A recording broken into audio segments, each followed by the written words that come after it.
যোৱাকালি অসমৰ মাননীয় মুখ্যমন্ত্ৰীয়ে ফেচবুক লাইভ দি ঘোষণা কৰিছে যে জুবিন গাৰ্গৰ যি অস্বাভাৱিক মৃত্যু হৈছে এই অস্বাভাৱিক মৃত্যুত তেওঁ এটা জুডিচিয়েল এনকুৱাৰী ঘোষণা কৰিছে আৰু এই জুডিচিয়েল এনকুৱাৰীটো অধ্যক্ষতা কৰিব বা এজন সিটিং জাজ of the honourable Guwahati high court যাৰ নাম হৈছে জাষ্টিছ সুমিত্ৰ শইকীয়া আৰু ইয়াৰ পৰিপ্ৰেক্ষিতত অহা মানে যোৱা 3 অক্টোবৰ 2025 তাৰিখে অসমৰ ৰাজ্যপালৰ ফালৰ পৰা এখন নটিফিকেশ্যন জাৰি কৰা হৈছে যি নটিফিকেশ্যনখন ডিজিটেলি সাক্ষ্যদান দিছে আমাৰ additional chief secretary to the government of Assam home and political department আপোনালোকে সকলোৱে জানে যে under the commission of enquiry act বুলি এখন এক্ট আছে 1952 য'ত ছেকশ্যন 3 অসম চৰকাৰক এটা পাৱাৰ দিয়া আছে যে তেওঁলোকে এখন কমিশ্যন অফ এনকুৱাৰী গঠন কৰিব পাৰে যিটোৱে জুবিনৰ অস্বাভাৱিক মৃত্যুবৰণৰ কাৰণবিলাক ওলোৱাৰ কাৰণে আৰু প্ৰত্যেকটো কমিশ্যন আজি ধৰক যেনেকৈ APSC কেলেংকাৰী ক্ষেত্ৰতো আপুনি বিপ্লৱ শৰ্মা কমিশ্যন আছিল প্ৰত্যেকটো কমিশ্যনকে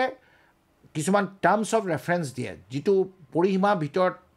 অনুসন্ধানটো হ'ব লাগিব বা এনকুৱাৰীটো হ'ব লাগিব সেইটো ফিক্স কৰি দিয়ে আৰু ঠিক তেনেকৈ জাষ্টিছ সুমিত্ৰ শইকীয়া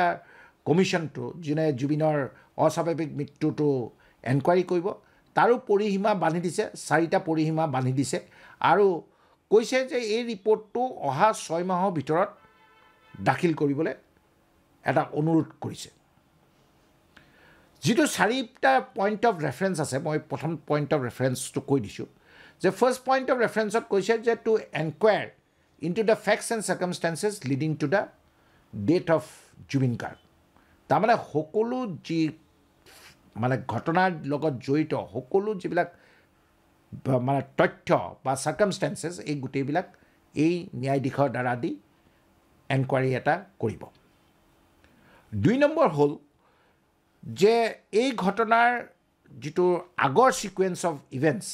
আৰু ঘটনা হৈ যোৱাৰ পিছৰ যিটো সিকুৱেন্স অফ ইভেন্টছ এইটো as a second point of reference এইটো এই জুডিচিয়েল কমিশ্যনটোক এনকুৱাৰী কৰিবলৈ দিছে 3 নম্বৰটো হ'ল যে এই কমিশ্যনে চাব যে কাৰোবাৰ লেপছেছ আছিল নেকি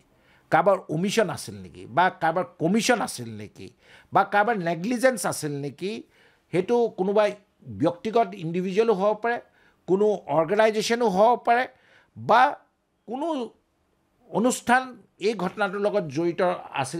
আছিল যাৰ কাৰণে এই মৃত্যুবৰণটো কৰিবলগীয়া হ'ল এই গোটেইবিলাক সাৰ্কামষ্টেন্সেছটো এই জুডিচিয়েল কমিশ্যনৰ দ্বাৰা এনকুৱাৰী এটা কৰিব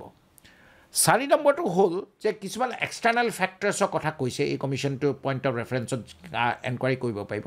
যেনেকৈ ইয়াতে কিবা ফাউল প্লে আছিল নেকি তাৰমানে কিবা গণ্ডগোল আছিল নেকি জুবিন গাৰ্গৰ মৃত্যুৰ ক্ষেত্ৰত কিবা কনস্পিৰেচি এংগেল আছিল নেকি বা কিবা বেআইনী বা আনলফুল এক্ট কিবা হৈছিল নেকি বা এনেকুৱা ধৰণৰ কিছুমান কাম কৰিছিল নেকি যাৰ ফলত এই ঘটনাটো হোৱাৰ কাৰণে এটা কণ্ট্ৰিবিউটিং ফেক্টৰ হৈছে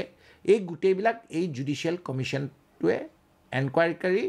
অহা 6 মাহৰ ভিতৰত অসম চৰকাৰক ৰিপৰ্টটো ছাবমিট কৰিবলৈ এটা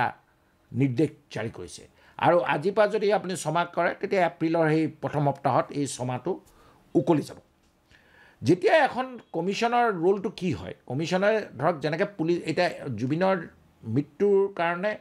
এটা পুলিচ ইনভেষ্টিগেশ্যন বেলেগ চলি আছে ছেপাৰেটলি এটা জুডিচিয়েল এনকুৱাৰীনো অসম চৰকাৰে কিয় মানে গঠন কৰিলে অসমৰ ৰাইজৰ এটা ডিমাণ্ড আছিল যে এটা জুডিচিয়েল এনকুৱাৰী হ'ব লাগে এজন সিটিং হাইকোৰ্ট জাজৰ দ্বাৰা আৰু জুডিচিয়েল এনকুৱাৰীটো কি হয় transparency as a part of the transparency of the government judicial এনকুৱাৰীটো কি হয় ইজ এ ফেক্ট ফাইণ্ডিং মানে এটা এনকুৱাৰী হয় য'ত সকলোবিলাক যেনেকৈ পুলিচে কি মেটেৰিয়েল কালেক্ট কৰিছে সেইবিলাকো তেওঁ মানে যেনেকৈ চিভিল কোৰ্টত সাক্ষীবাদী ল'ব পাৰে এই জুডিচিয়েল কমিশ্যনখনো সাক্ষীবাদীৰ পৰা আৰম্ভ কৰি বিভিন্ন তথ্য এই ঘটনাটোৰ লগত জড়িত তেওঁলোকে মানে চাব পাৰে আৰু যদি পুলিচ অফিচাৰো যদি ইনভেষ্টিগেশ্যন কৰাত যদি কিবা গাফিলতি কৰিছে সেইবিলাকো এই জুডিচিয়েল কমিশ্যনটোৱে চাব পাৰে খালি যেনেকৈ এটা পুলিচ ইনভেষ্টিগেশ্যনত এজন মানুহক জেইল বা ফাঁচি বা দোষী বা নিৰ্দোষী ডিটাৰমাইন কৰে জুডিচিয়েল কমিশ্যনৰ ৰোলটো হ'ল যে অনলি ৰিকমেণ্ডেৰী তেওঁলোকে এডভাইচ কৰিব পাৰে যে এনেকুৱা ঘটনাটো কিয় হ'ল বা ভৱিষ্যতলৈ এনেকুৱা ঘটনা নহ'বৰ কাৰণে অসম চৰকাৰে কি কৰিব লাগিব বা এনেকুৱা নৰ্থ ইষ্টৰ নাম লৈ পেলাই ফেষ্টিভেল পাতিলে তাতে কেনেকুৱা ধৰণৰ গাইডলাইনছবিলাক থাকিব পাৰে বিভিন্ন ইটছ এ 360 ডিগ্ৰী তেওঁ মানে এইটো এটা এনকুৱাৰী কৰি পেলাই এটা ৰিপৰ্ট দিব পাৰিব আৰু চবতকৈ জনসাধাৰণৰ কাৰণে সুবিধা কি কোনো লোকে যদি এই ঘটনাৰ বিষয়ে কিবা তেওঁলোকৰ ইনফৰ্মেশ্যন আছে বা কিবা তেওঁলোকে বিত্তীয় খেলেংকাৰী লৈ পেলাই জুবিনৰ ক্ষেত্ৰত যিটো one of the factor to contributing to his death সকলোবিলাক লোকে আহি ইয়াতে সাক্ষ্য দান দিব পাৰিব এই কমিশ্যন ইটছ অ'পেন মানে এটা অ'পেন জেগাত হয় নটিফাই কৰি দিয়ে আৰু গভৰ্ণমেণ্টৰ এইটো ৱাইড পাব্লিচিটিৰ কাৰণে এইটো সকলো মানে তেওঁলোকৰ যিবিলাক চেনেল আছে চবকে দিছে কমিউনিকেট কৰিছে এজন ACS অফিচাৰ দিছে যোনে এই জুডিচিয়েল কমিশ্যনটো এচিষ্ট কৰিব সেই গতিকে যিমানখিনি চৰকাৰৰ ফালৰ পৰা কৰে যাতে ক'তো যাতে মানে ক'ব নোৱাৰে যে কাইলৈ মানুহে যে এইটো আমি নকৰিলোঁ সেই গতিকে এই জুডিচিয়েল কমিশ্যনটো দিছে জুডিচিয়েল কমিশ্যনৰ ৰিপৰ্টটো যেতিয়া ছমাহৰ পিছত ছাবমিট কৰিব তেতিয়া গভৰ্ণমেণ্টে তাৰ ওপৰত একশ্যন টেকেন ৰিপৰ্ট বুলি ATR এটা বনায় যিটো তেওঁলোকে ফুল্লি এগ্ৰী কৰিব পাৰে পাৰ্টলি এগ্ৰী কৰিব পাৰে বা তেওঁলোকে এগ্ৰী নকৰিব পাৰে কিন্তু তেওঁলোকৰ এটা অপশ্যন থাকে যে তেওঁলোকে এই গোটেই ৰিপৰ্টটো এছেম্বলিত দিব এছেম্বলিত ডিবেট হ'ব ছাজেশ্যন হ'ব বা এইটো পৰ্যালোচনা হ'ব মই ভাবোঁ যে গণতন্ত্ৰত এইবিলাক দৰকাৰ কাৰণ জুবিন গাৰ্গ অসমৰ এনেকুৱা এটা সম্পদ আছিল যাক আমি হেৰুৱাই আজি বিভিন্ন মানুহে বিভিন্ন ধৰণৰ প্ৰশ্ন কৰি আছে সেই গতিকে সন্দেহটোকনো কিয় এই ঘটনাটো হ'ল অসমৰ মানুহৰ জনাৰ এটা এইটো দৰকাৰ বা ভুক্তভোগী পৰিয়ালেও এইটো কথা জানাৰ দৰকাৰ সেই গতিকে মই ভাবোঁ যে judicial enquiry is a decision on the right track আৰু অসম চৰকাৰে যিটো কৰিছে এইটো মই আদৰণি জনাইছোঁ আৰু মই ভাবিছোঁ যে এইটো যিটো এনকুৱাৰী ৰিপৰ্ট হ'ব এই ইনকুৱাৰী ৰিপৰ্টটো যি এতিয়া পেণ্ডিং PIL আছে এতিয়া গুৱাহাটী উচ্চ ন্যায়ালয়ত 3খন ৰাজহুৱা স্বাৰ্থ জড়িত আবেদন পেণ্ডিং আছে য'ত জুবিন গাৰ্গৰ লৈ পেলাই তেওঁলোকে ফাইল কৰিছে আৰু 3খনতে CBI এনকুৱাৰী বিচাৰিছে আৰু এই ফেক্ট ফাইণ্ডিং ৰিপৰ্টটো যদি আমি সেই জুডিচিয়েল PIL কেইখনত দিব পাৰে it may help in persuading the court কি যে এই জুডিচিয়েল এনকুৱাৰী ফাইণ্ডিংটো এইটো চ' এইটো মই ভাবোঁ যে ন্যায় প্ৰক্ৰিয়াত ই এটা ডাঙৰ পদক্ষেপ আৰু অসম চৰকাৰে এইটো লোৱাৰ কাৰণে মই তাক আদৰণি জনাইছোঁ যোৱাকালি যেতিয়া বা শ্যামকানুৱে দাখিল কৰা যিখন আবেদন আমি উচ্চতম ন্যায়ালয় সুপ্ৰিম কোৰ্টত আমি যেতিয়া পৰ্যবেক্ষণ কৰি দেখিলোঁ যে তেওঁ কৈছে যে SIT ওপৰত তেওঁ কোনো ধৰণৰ ভৰসা নাই because it is a state control machinery আৰু তেওঁ মানে তাতে এটা প্ৰেয়াৰ দিছে যে তেওঁ ৰিটায়াৰ্ড জাজেদি এই ইনভেষ্টিগেশ্যনটো মনিটৰ কৰিব লাগে আজি তেওঁ যিটো উচ্চতম ন্যায়ালয়ত বিচাৰিছে অসম চৰকাৰে তাতকৈ বেছি দিছে পইণ্টছ অফ ৰেফাৰেঞ্চটো বহুত বেছি বা তেওঁ ৰিটায়াৰ্ড বিচাৰিছে ইয়াতে চিটিং জাজ দিছে সেই গতিকে মই ভাবোঁ যে যিটো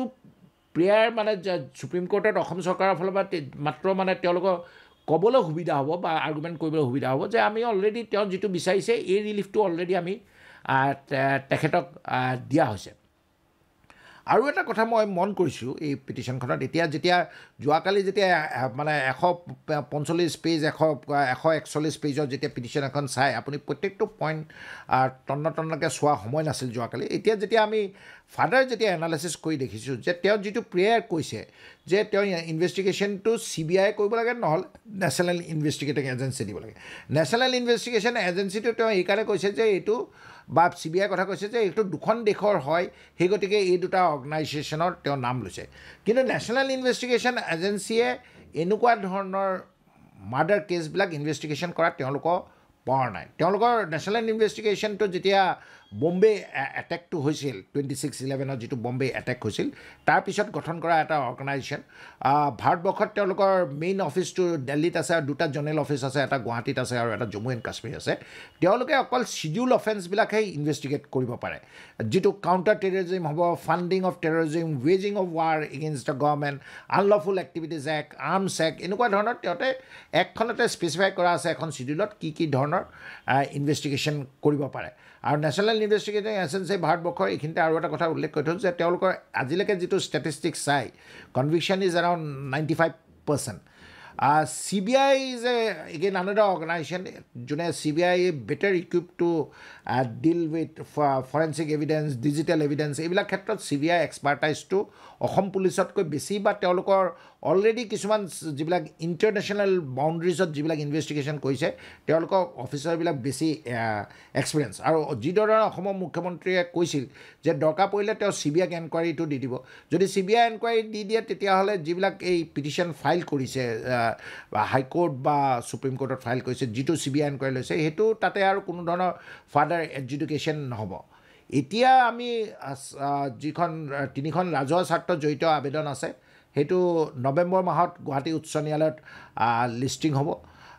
যিটো ক্ৰিমিনেল কেছ ফাৰ্ষ্ট FIR, যিখন CIDPS কেছ নম্বৰ 25/2018, যিদিনাৰ পৰা ৰেজিষ্টাৰ কৰিছে 90 দিনৰ ভিতৰত তেওঁলোকে কি ধৰণৰ চাৰ্জশ্বিট ছাবমিট কৰে, কোন ধাৰা আণ্ডাৰত চাৰ্জশ্বিট ছাবমিট কৰে, সেইটো লক্ষণীয় হ'ব। আৰু তৃতীয় কথাটো হ'ল যে এই জুডিচিয়েল কমিশ্যনৰ যিটো ৰিপৰ্টটো 6 মাহৰ পিছত দিলেও বা এই ডুৰিং দিছ এনকুৱাৰী কেনেকুৱা ধৰণৰকৈ কোনে কোনে সাক্ষ্যদান কৰিছে, কি কৰিছে, বা এই গোটেইবিলাক বস্তু মানে গম পাবলৈ যে জুবিন গাৰ্গক কি পৰিস্থিতিতনো অস্বাভাৱিক মৃত্যু হ'ল বা সেইটো জানাত আমাৰ যথেষ্ট সুবিধা হ'ব। আৰু ই ন্যায় প্ৰক্ৰিয়াৰ বাবে এটা ভাল পদক্ষেপ, আৰু মই আশাবাদী যে জুবিনে ন্যায় পাব, জুবিনৰ পৰিয়ালবৰ্গই ন্যায় পাব, আৰু জুবিনৰ যিসকল অনুৰাগী বা ফেন্স বা অসমৰ ৰাইজে যি ধৰণে জাষ্টিছ ফৰ জুবিন আশা কৰিছে, সেইমতে তেওঁলোকক অসম চৰকাৰে দিব বুলি, বা পুলিচৰ যিসকলে তত্বাৱধান কৰিছে ইনভেষ্টিগেশ্যনটো, মই ভাবোঁ যে তেওঁলোকে এইটো জাষ্টিছটো দিব পাৰিব।